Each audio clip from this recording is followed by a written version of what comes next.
देखो आज में विशेष निवेदन था, यजमान परिवार का आग्रह भी था कि आज कथा थोड़े विलंब से रखी जाए। मातृशक्तियों का जीवित पुत्रिका का आज व्रत है।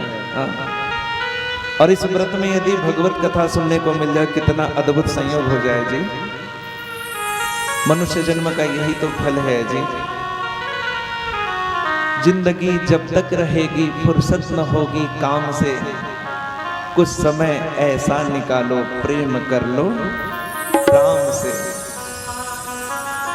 माया के ओ पुजारी आगे की कुछ खबर है, इस घर के आगे और बढ़कर एक दूसरा घर भी है।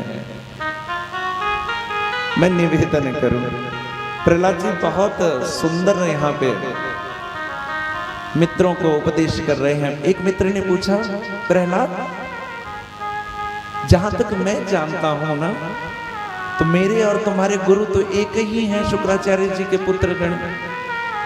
तुमने यह विद्या कहां से प्राप्त की? तुम किसी दूसरे गुरुकुल में पढ़ने भी नहीं जाते, तुमने यह उपदेश कहां से पाया है जी?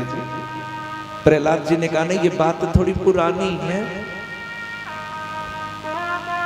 जब हमारे पिता मंदराचल पर्वत पर न तपस्या करने को जा रहे थे, चले गए, तो देवराज इंद्र ने मेरी माता कयाधु को गर्भवती जान करके,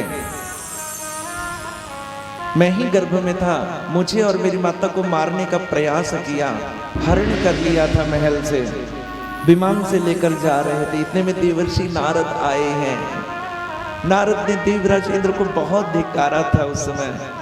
और नारद जी मेरी माता कयाधु को अपने आश्रम में लेके गए और ईश्वर की इच्छा से ही, नारायण की प्रेरणा से ही, मेरी माँ के गर्भ में जब मैं था न, मुझे केंद्र में रख करके, मुझे लक्षित करके उन्होंने भगवान नर नारायण से जो उपदेश उन्हें प्राप्त हुआ था वह उपदेश मुझे सुनाते थे।